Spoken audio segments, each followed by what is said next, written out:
What's going on, everybody? Welcome to episode 145 of the DFS Dose podcast, your fix of daily fantasy sports information, strategy, and analysis. I'm your host, Ben Hauver, joined as I always am by Joey Carrion. And on today's special video edition of the podcast, we are going to be joined by a man who some of you may know from DFS Twitter, who some of you may know as a game theory analyst for one of the most successful DFS sites in the space, one week season.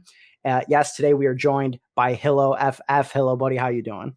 What's up, gents? Thanks for having me on, man. Yeah, absolutely. Our pleasure. And it's great to have you on as the first guest in what's going to be a 4-part series focusing on positional tiers for best ball tournaments in 2021, the strategy and reasoning behind them, where we have these players ranked, and how to gain an edge in what is a growing format of fantasy football. Now, today we're talking about quarterbacks. We've got 3 more episodes dropping later this week for running back, wide receiver, and tight end.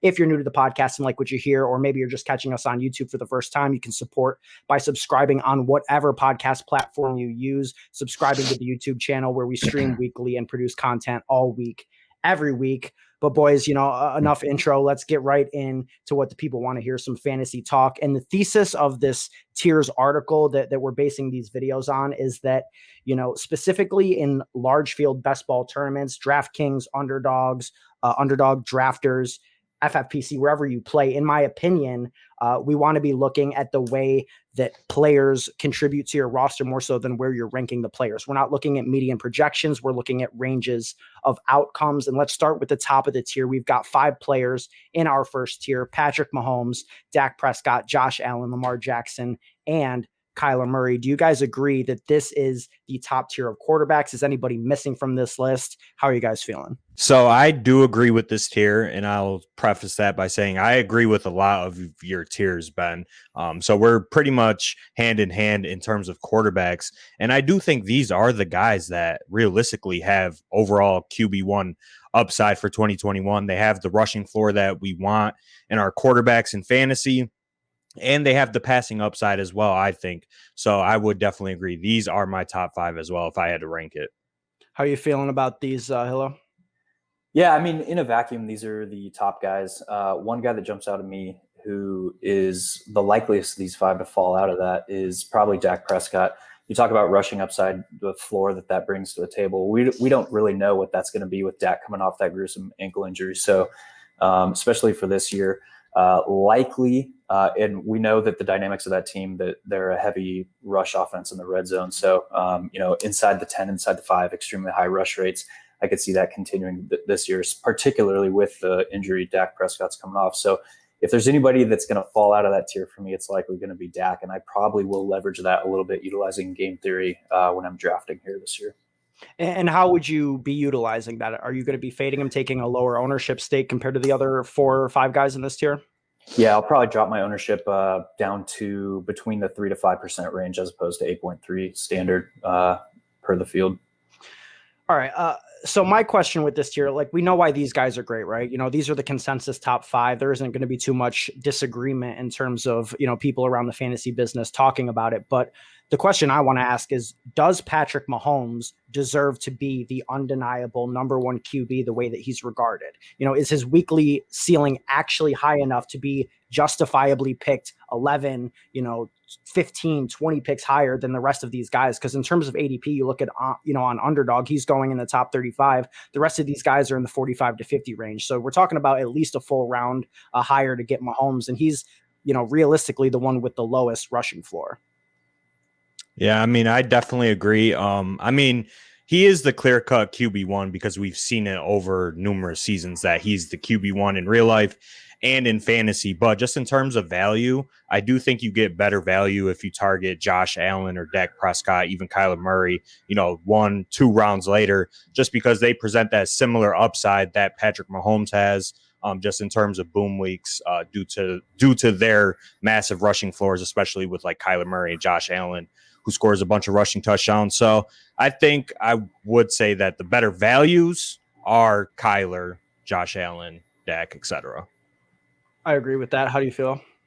Yeah, I mean, when you look at Patrick Mahomes, you're basically buying the top weekly floor. And so many people make the mistake of not viewing a full season of fantasy from a best ball lens, still as a weekly game. And this is a weekly game where you're looking to get, ceiling, and the way that you can piece together ceiling with a comparable floor to Patrick Mahomes is, pairing a tier 2 with a tier 5 quarterback, something like that, just as an example. So me personally, I'm never taking the first quarterback off the board. That's going to be Patrick Mahomes in every draft. So I probably will have very little Mahomes this year. I agree. Does it change for you in formats that are, higher on, the final couple of weeks of the season, where Mahomes' ceiling in those weeks could be the difference, especially if you say, leave the first 2 rounds with one of Kelsey or Tyreek Hill, and the stack for those weeks 15 through 17 with the playoffs could be a huge difference maker for you? Yeah, so that is why I said I will have very little. I didn't say I'm going to full fade, because I will be utilizing Patrick Mahomes, obviously, in stacks where it makes sense. And another mistake I think drafters are making typically in best ball contest is seeking out stacks. I will let the stacks fall to me where they will, and not seek out, because now you're making just basic best ball theory mistakes in drafts. Interesting. All right, moving on to tier 2. And this is a tier that we've sort of categorized as guys that we think have realistic opportunity to finish top 5, but perhaps there are some flaws with their, prospective range of outcomes that, have the lower floor, not quite as safe as the guys that we were speaking about prior. In my evaluation, the things that hurt these guys, and we've got Jalen Hurts, Russell Wilson, Joe Burrow, and Justin Herbert. Obviously, all of them have that potential ceiling, but we look at Hurts as a guy who the head coach of the Eagles is not fully committed to for whatever reason. We look at Russell Wilson as a guy who's averaging under 35 pass attempts per game last season, and will continue to be held down by the Seahawks run first scheme. We've got, Burrow obviously coming off of an injury, and we've got Herbert, where a lot of people are suspecting some regression to the mean following a historic rookie campaign. So out of these guys, do you believe any of these guys belong in the tier above? Should they be a tier below? Or is this sort of that tier of guys that has the potential to rise and become true difference makers? Yeah, so I mean, for me, I think this tier is pretty solid. If I had to move one quarterback out, it would probably be Joe Burrow. I think he's in the tier below, just in my personal opinion. But I think all of the concerns that you listed are valid concerns, especially with Jalen Hurts. That's probably the one that I would, be wary of the most, is his questionable real life talent, and then the coaching with Nick Sirianni there as a head coach. He might be a donkey. He might not. We don't know yet. But the least valid concern in this tier for me would probably be Russell Wilson. That's probably the quarterback that I would potentially move up into tier 1 right now, because they did get a new offensive coordinator, and their moves in the offseason indicate that they are at least going to pass the same amount as they did in 2020. They drafted Dwayne Eskridge with 1 out of their 3 draft picks, and then they signed Gerald Everett. So I think Russell Wilson is probably the guy that I could see finishing top 5 in this tier. Yeah, and again with Russell Wilson, he's a good spike week quarterback. Extremely touchdown dependent, but that's what you're kind of looking for in best ball, right? He's going to have those 4 touchdown games, or 3 plus a rushing touchdown. So high spike week potential. Probably the guy that I would say would move up into the borderline tier 1, tier 2 for me out of this group is Justin Herbert. And just with the step forwards that I think that offense is going to take. Yes, they come in with a healthy and supposedly going to be dominant defense. But again, we're looking for spike week upside here, and Justin Herbert is going to be massive this year. Now, in terms of the first tier, you mentioned that Dak Prescott potentially coming off of injury was the guy that you were most concerned about. Do you have any of that concern with Joe Burrow? Because we saw him come into the NFL, and it looks like everything that Cincinnati is trying to do is just become, a passing powerhouse. They added Jamar Chase. The offense is loaded with Higgins and Boyd and Joe Mixon. And, Joe Burrow was averaging over 40 pass attempts per game in his 10 games started as a rookie. So, I mean, the volume should theoretically be able to elevate him into that tier if things break right, if the injury isn't too much of a concern for him. Yeah, and for me, the injury is less of a concern than, comparing it to Dak Prescott. With Joe Burrow, we know that they haven't made leaps on the defensive side of the ball. They chose to take a wide receiver over an offensive lineman in the first round. We can debate that for days, but that's going to lead to, those 2 pieces together are going to lead to, high weekly ceiling of potential pass attempts for Burrow. So I don't mind that at all. With his injury, he's going to look to be the that pocket passer presence. So again, spike week potential extremely large week to week on Joe Burrow. Now, is there anybody that we haven't named yet that you believe belongs in this tier? Somebody who has top 5 upside, realistic top 5 upside, not their upper 1 percentile, outcome, but somebody who realistically could be a top 5 quarterback that we haven't mentioned yet. Yeah, the hotness on the street is going to be Ryan Tannehill, but his ADP is going to continue to climb. So that's something that, in these large contests, you got to look at opportunity cost of taking a player. If you're taking Ryan Tannehill and he's creeping up into the 5th, 6th, something like that rounds, you're basically matched up against teams who have gotten him in the 9th, 10th, 11th round. So you have to look at that opportunity cost versus upside, and can I create a differentiated roster against those teams that got him much later, 2, 3, 4, 5, sometimes rounds later than I would be taking him. Transitioning to the tier that we actually do have Ryan Tannehill here in tier 3, along with 5 other quarterbacks: Matthew Stafford, Ryan Tannehill, Aaron Rodgers, Trevor Lawrence, and Tom Brady. The way that we look at this tier, sort of guys that, they're likely to finish inside the top 12, but we don't necessarily know what their upside is. You just gave the points about why Ryan Tannehill has upside. We saw that upside in Aaron Rodgers last year, but the question mark surrounding his situation, I think, docks him a little bit. How do you address this tier of quarterbacks in your drafts? This tier, basically tier 3 and on, it's a balance of upside and floor. So you're looking for weekly ceiling, but you can't negate, or you can't just completely neglect floor. Out of this tier of the quarterbacks you mentioned, I'll be extremely overweight Aaron Rodgers and just play off that situation right now. If he stays, which we're probably not going to know for a while, that situation is probably going to drag on, approaching preseason even. If he stays, again, you're looking at a top 3, 4, 5, maybe quarterback that is going to be going at the quarterback 1-2 turn. Yeah. So. Yeah, I mean, I definitely agree. That's the one player, just back to the last tier, when you ask a player that should be in tier 2, I think that's Aaron Rodgers. Because if he plays a full season, he's finishing as a top 10 quarterback guaranteed. And he has in pretty much every season that he's been a starting quarterback in the NFL. And he's finished as a top 6 fantasy quarterback in 3 out of his last 4 healthy seasons. So Rodgers, we know, is a guy that has elite fantasy upside when he plays. So Rodgers is definitely the guy in this tier that I would probably target the most, and I think deserves to be in tier 2. How do we feel about Brady? He sort of closes out this tier, and I think that it's easy to, expect regression for him coming off of, what was an amazing season. But I mean, the weapons are still loaded. The system is still loaded. Brady strikes me as somebody who could outperform his ranking as well.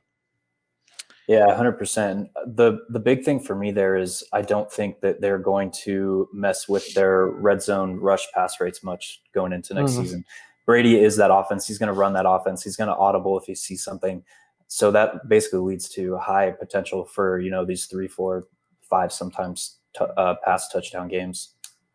Yeah. I mean, I think Brady's upside is obviously capped because he's not running the ball at the rates that these other quarterbacks are running the ball. Obviously, he's never going to run the ball, but he will have those 4 or 5 touchdown spike weeks in his range of outcomes. But just in terms of this tier, I think he has the least amount of upside out of the 5 quarterbacks in tier 3. All right, moving on to tier 4. And this is, honestly, my favorite tier to target in drafts at this point. At least it was. I mean, it hasn't been a great day for this tier in terms of NFL news specifically. We've got Daniel Jones, Tua Tagovailoa, Trey Lance, and Justin Fields in this tier. And, 2 of these guys got some negative pub today. Head coach of the Bears saying that Justin Fields has no shot to start in week 1. I think we assume that to be true. Tua throwing 4 or 5 picks at practice, getting all sorts of, pain from the beat writers there in Miami. But, Hilla, what I want to ask you is how do you handle players like Trey Lance and Justin Fields, who are prototypically built to be monsters in fantasy? They're in good situations, but, they have 8, 9 game starting projections at this point, balance versus players who are likely to play many more games. These are the guys I'm taking shots on for late season upside, right? And to do that, you might have to venture into the vaunted 3 quarterback build. But these guys are, look at Patrick Mahomes in his rookie season, coming late season daggers. These are the guys that really could differentiate your lineups and your rosters come late season, which is where all the money's at. So definitely looking to take shots where it makes sense on these guys. And now you're talking about different things about, roster composition and general best ball theory and stuff like that you have to really understand fully to be able to take the shots on these guys. But if done correctly, high late season upside.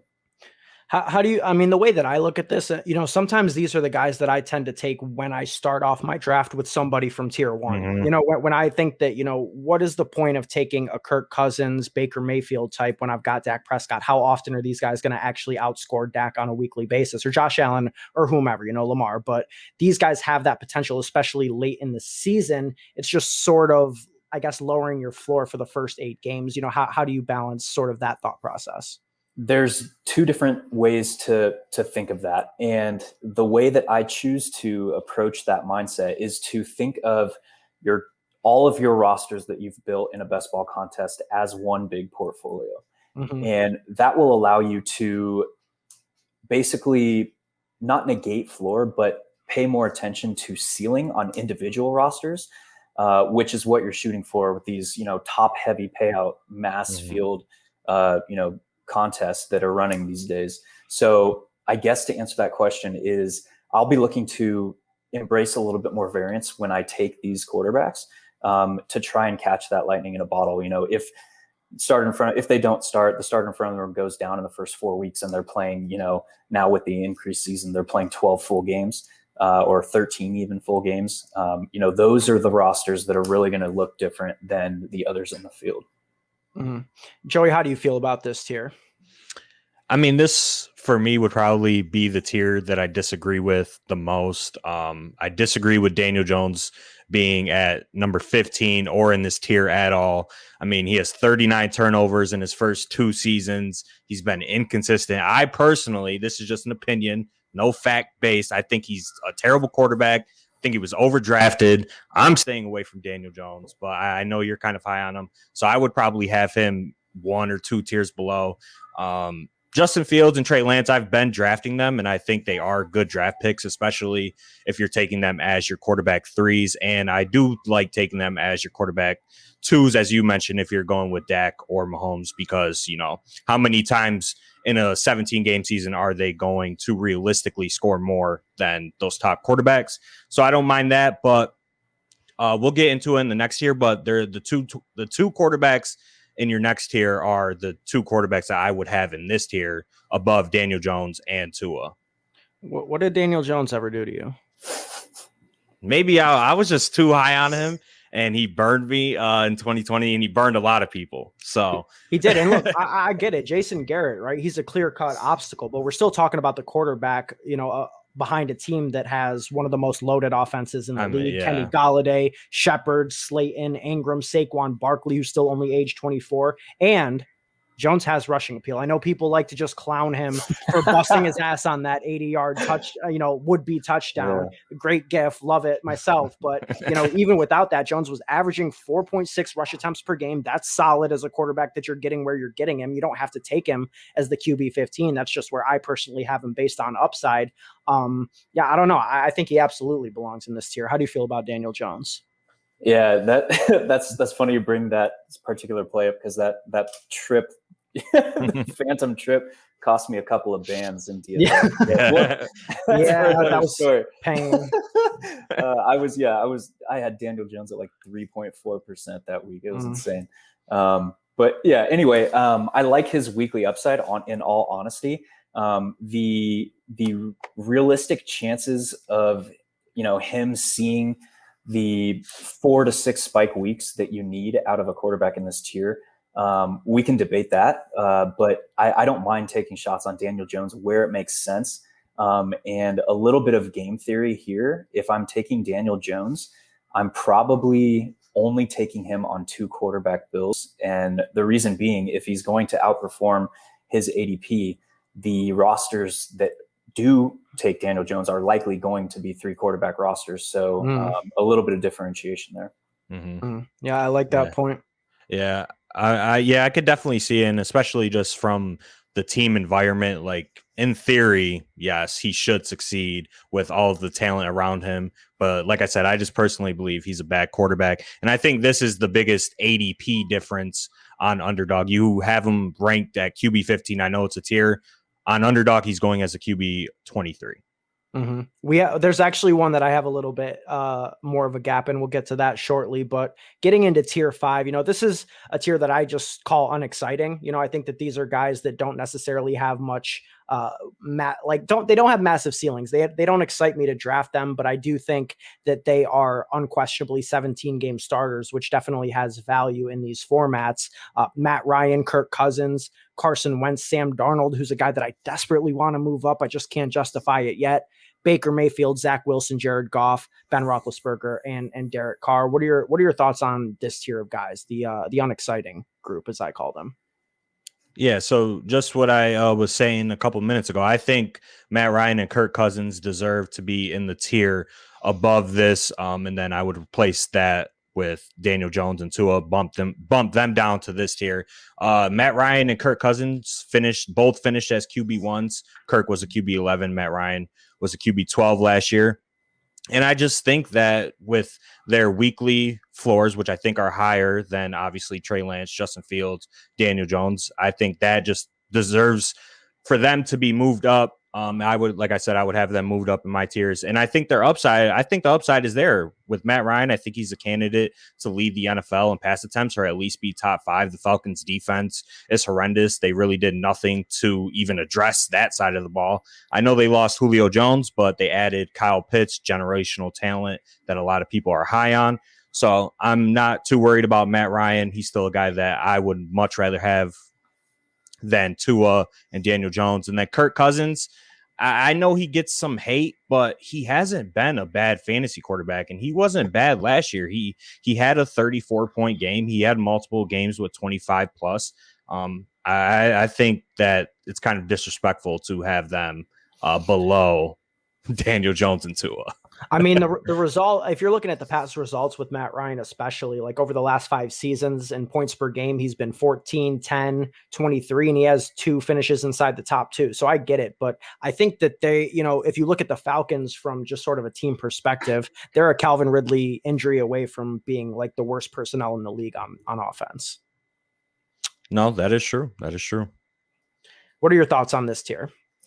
So when I get to tier 5 plus on the quarterback position, particularly, I'm kind of shifting my mindset. So I'm going away from likeliest scenario, and I'm trying to embrace a little bit of variance. So what I'm looking for here, and in the next tier we'll talk about, is range of outcomes, realistic range of outcomes, and I want that to be as wide as possible here.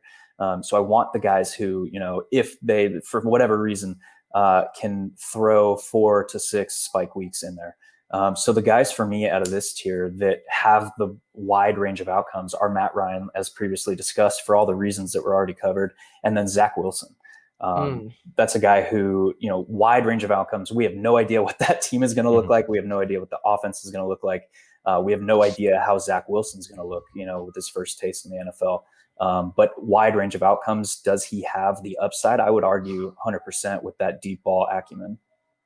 Now, how do you feel about the man that he replaces in Sam Darnold going to, finally escaping the grasp of Adam Gase and getting in, a system that we seem to like and surrounded by quite a bit of talent as well? Robbie Anderson, DJ Moore, Christian McCaffrey, they added Terrace Marshall. It seems like Sam Darnold should be in a position to succeed. And I would say that his range of outcomes is pretty wide as well. Yeah, I'd agree with that. The problem with me for Sam Darnold, and this might be a mental block, but it's just basically how I think that team is going to run with the, coaching personnel that they have on the field. I don't think that they will actually, I take that back. I'm completely thinking of the wrong coach. With Sam Darnold, they actually do have a coach who will remain aggressive. And we saw that in the second half of last year, trying to win games regardless of, what it takes. And that is basically going to come down all to offensive play calling and how aggressive they'll remain throughout the season. So I actually do like Sam Darnold a little bit. And again, with Sam Darnold back into that game theory mentality, that team is pretty easy to stack outside of CMC. And with the aggressive play calling, you have high opportunity for upside there. Now, just focusing a little bit on what you said earlier about stacking and how you let it fall to you. When I find myself in this tier of quarterbacks, when I'm looking at these guys and we talk about range of outcomes, and I feel the same way, I'm looking to correlate them, right? Because, you know, if I want my Odell Beckham teams to hit, then I'm starting to think maybe my Baker share should be hitting as well in those scenarios. So I'm looking to stack these quarterbacks, maybe even more so than quarterbacks in earlier tiers, because if I'm hitting on these guys, I should theoretically also be hitting on certain other pieces in these offenses. Yeah, exactly. And stacking in best ball is a little bit different mindset than it is with something like DFS, where in DFS, it's a way to manage the variance, right? You want to either increase your leverage through variance, or you want to minimize the weekly variance through your stacks. And we could talk about that, you know, offline, but with best ball, it's basically a way to increase spike week potential. You know, if a quarterback is throwing 4 or 5 touchdowns, it's obviously spike week for him. Well, where are those touchdowns going? Obviously, so you're catching the highest variance action in NFL DFS or season long is a touchdown. So if you're getting double points for all those touchdowns that are scored, that's high spike week potential. Am I on an island with this Jared Goff take? I've got him all the way up here at 23 right now on Underdog. His ADP is quarterback 30, and I wasn't really drafting any of them in the first few months of best ball season, but I've been coming around, especially at value. He seems like a guy who's going to be on a team that is probably unlikely to be favored even once this season, unless they play the Texans, which I don't think they do. So I think that Jared Goff, despite what is probably not the best coaching staff, definitely not the best situation in terms of offensive talent, might find himself in a situation where he could get there just strictly off of volume, off of game script, and sort of outproduce his ADP based on that. And they don't really have like a young quarterback behind him that is a threat to take him off the field as the starter. Yeah, no, I definitely like Jared Goff at ADP, at his ADP of quarterback 30. I mean, if he starts 17 games, he's finishing higher than that, right? So it's value, and I like his stacking options too. And you can make a Detroit Lions stack with a 15th and an 18th round pick, right? You can go with Jared Goff and Tyrell, or Jared Goff and Rashad Perryman, and then let's say you get TJ Hawkinson in the early rounds. You got a nice little Lions stack. So I like it. I just don't know if he really has that many spike weeks in his range of outcomes. And that's probably the concern that I have with these quarterbacks in this tier, is I don't see these quarterbacks having many spike weeks at all. And in terms of spike weeks, I'm saying 30 plus points. Yeah. Any disagreement there? A little bit. For me, it comes down to coaching tendencies. And, even though his ADP is, quarterback, whatever it is, 30 towards the end of the league, I'd much rather, use a 1 or 2. When you start getting into this range of rounds, when you're taking them, I'd rather just spend the extra, 1 or 2 round bump and take somebody like Sam Darnold, Matt Ryan, or Zach Wilson, and take the higher upside, weekly upside play. Yeah, I think that's definitely valid. Are we all out on Carson Wentz? After last year looking just absolutely abysmal, because you would think that this is a team with some decent weapons and one of the better O-lines in the league, with a coach that he's had success with in the past. It seems like he is primed for a bounce back. It's just really hard to get that taste out of our mouths after he just looked so god awful last year. He's definitely interesting to me from a DFS perspective, and I say that because he's reuniting with a previous offensive coordinator, play caller. It's somebody who he has hit the best experience of his career with. But for a best ball, you look at the composition of that team, and, insane or an overperforming defense last year that was extremely young, that is now, returning a lot of personnel, likely going to get better, and move from the overperforming to kind of, this is the new norm for them. So, but as far as, play calling, will they remain regressive? We don't really know yet, but I like him more for like an early season DFS, pop potential than I do season long best ball. Yeah, that makes sense. I'm definitely down for some 5,400 Carson Wentz on DraftKings week 1. Yeah, exactly. He might be lower than that, honestly. Oh, don't tell me. All right. That's right in my wheelhouse, baby. Oh, yeah. You already know. All right, guys. Last tier 6. And this is a tier that I've labeled as quarterback 3 dart throws, usually guys that I think have just far too much risk to go in a 2 QB build. I think you're really kind of put yourself in a really thin spot there. I think they're all unlikely to be 17 game starters. Got the likes of Jameis Winston, both Patriots quarterbacks in Cam and Mac Jones. We've got both Washington quarterbacks in Heineke, Fitzpatrick, Teddy Bridgewater, and let's start here with Deshaun Watson. Hill, how are you handling this Deshaun Watson conundrum? A guy who could absolutely break the league, but the way things seem to be going, it seems like he's very unlikely to be out there for 17. He might not be out there at all. Yeah, this super risk dart throw, like you talked about tier, for me, as opposed to taking those possibly lighting money on fire with Deshaun Watson, I would rather actually take the gamble on either Jameis Winston or Taysom Hill. And the reason I say either is because a lot of the teams that are going to be in these contests are not thinking EV, and they're going to be stacking Jameis and Taysom, which is burning a spot on a 18 or 20 person roster. So if you take one or the other and you just bet on that quarterback is going to be the quarterback for the Saints for the entire year, now you're looking at a high weekly upside quarterback, where as opposed to these other teams who are going to be taking both of them are going to be more hedgy, and it limits the upside of the roster as a whole. Yeah, I couldn't agree more. I mean, I think that, one of these Saints quarterbacks, if they find themselves in a spot where they're starting 17 games, they could absolutely be league winners. I mean, the last time we saw Jameis Winston in a full season, he threw for over 5,000 yards. He was quarterback 5 in points per game, and he's in a situation that should be good. You've got elite talent in Michael Thomas, Alvin Kamara, solid coaching staff.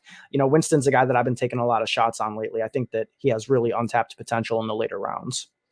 Yeah, this is Winston is definitely my favorite quarterback to target if I'm drafting out of this tier. But me personally, I'm going into drafts hoping that I don't have to draft out of this tier. I'd rather just stay away, get my quarterback in the 5th, 6th round, the Josh Allens, the Dax of the world, get my quarterback 2 a couple rounds later, 6, 7 rounds later, and then just avoid this tier at all costs. Just a lot of uncertainty, like you mentioned.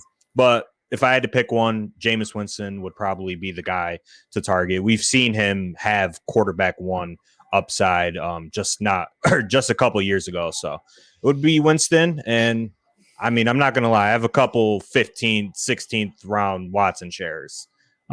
Not going to lie. So yeah, I mean, Watson's my most auto drafted player. Every time I step away from the computer, I got Watson.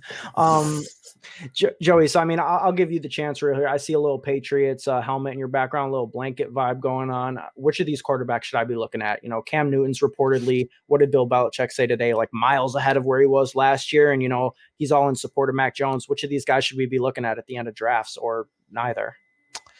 I mean, I probably wouldn't target either. But if I had to pick one, just for the sake of conversation, it would probably be Cam Newton. As a Patriots fan, I think the plan is for Cam to be the guy this season. He's that bridge quarterback. Mac Jones takes the year to learn under Cam, learn the system, and get ready for 2022. So if I had to pick one, it would be Cam Newton. And we know that he does have upside as a rusher as well, which is obviously great for fantasy. So if Cam Newton starts 17 games, I mean, God, he's going to blow. Like, he's going to be 3 tiers above this just in terms of fantasy points, but still a lot of uncertainty. If he plays bad, comes out, he's inaccurate, throwing balls in the dirt like he was last year, I could see them switching to Mac Jones sooner than later. Yeah, I mean, you got to give him credit though. They really upgraded the offense with the likes of Kendrick Bourne and Nelson Aguilar, and my boy Jacoby Myers, wide receiver 1. Oh yeah, can't forget that. That's what's up. Can't forget that. Those 2 dudes share a birthday. It's destiny. Yep, that's my boy. I'm drafting him in every draft. Hey, I respect it. All right. Last real question I have about this tier is, can anybody sell me on Ryan Fitzpatrick? Because, I've done about 3-4 drafts today, and I'm seeing this man start to go in the 13th, 14th round. I get it. We all love Terry McLaurin. We love Curtis. Some people love Logan Thomas, us not so much. But, besides elite post-game interview swag, I can't understand for the life of me why this guy is getting drafted as the QB 21 on Underdog. I know that everyone loves him, but what is the appeal for Ryan Fitzpatrick in fantasy at this point? Yeah, I absolutely love the man, the human being. Yeah. But he's going to be a DFS darling as opposed to a best ball darling for me. You pick those spots. He's going to have games where he throws for 200 and nothing, and he's going to have games where he pops for 403. So while that seems appealing in a best ball scenario, those 403 games, there's maybe going to be one to three of those, as opposed to the 4 or 6 where you really need. When you're talking about spike week potential, you really need 4 to 6 weeks of those spike week games for them to make sense to roster. Do you have any interest in Heinicke as a hedge? Not really, because you're looking at the offense as a whole. Right. Mm-hmm. Like, what are you hedging? You're hedging the same 1 to 3 spike week potential. Fair point. Yeah, and probably less than that with Heinicke. He probably has 0 spike week potential. But yeah, I mean, I'm out on Ryan Fitzpatrick too. I know he was pretty good last year, and the games that he started for Miami, he went over 20 points, like pretty much in every single game last season. But I feel like he's just an inconsistent quarterback, and he's going to be inconsistent in fantasy. And then I also think that the Washington team in general, I think they're going to be in positive game scripts, especially in that division. I'm not too high on the Eagles or the Giants for 2021. So I think that positive game scripts for Washington could reduce the pass attempts for Ryan Fitzpatrick, could reduce the spike weeks, and combine that with the fact that probably he's not going to start all 17 games. So yeah, seems highly unlikely that he would.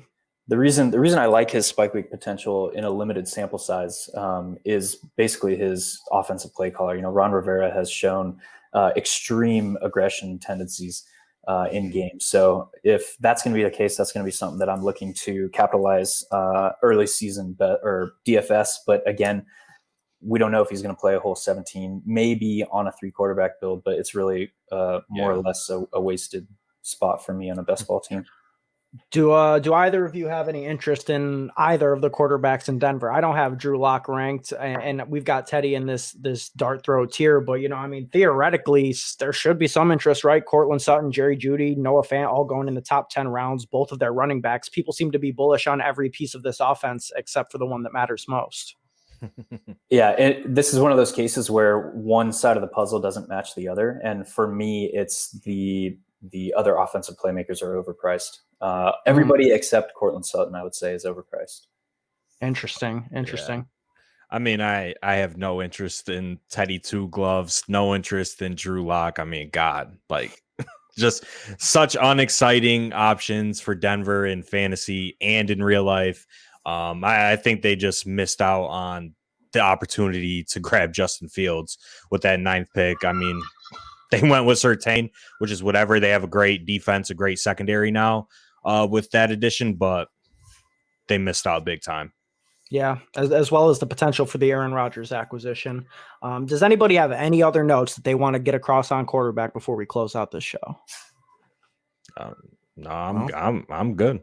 I would say just overall roster construction. When you start getting into the lower tiers, like we talked about, people are going to be managing variance as opposed to embracing it. So I would be much more, if you're waiting on quarterback on a build, I would be much more inclined to make that build a 2 quarterback build as opposed to 3, because all the other quarterbacks that are going to be on rosters from those tiers are going to be on 3 quarterback builds. Yeah. Interesting. I like that. That's a good point. Little gem to drop at the end of the show for the people who stay all the way through. Appreciate that. And that is going to be it for episode 145 of the DFS Dose podcast. If you are not already, make sure you follow us on Twitter at the DFS Dose. I'm at Ben Hauver. Joey's at Joey Carrion DFS. And of course, you can find Hillo at HilloFF on Twitter. Normally, we have new episodes drop every Thursday on every podcast platform. But, with this series going on, we're going to be dropping 4 episodes this week on different days. So just make sure you're subscribed. Check that out. We've got Jack Miller joining us next to talk running backs to establish the run in NBC's Sports Edge. Super excited for that conversation. If you guys are listening out there, just know we appreciate you. We value you. Until next time, let's stay accountable and keep it authentic. Vibes.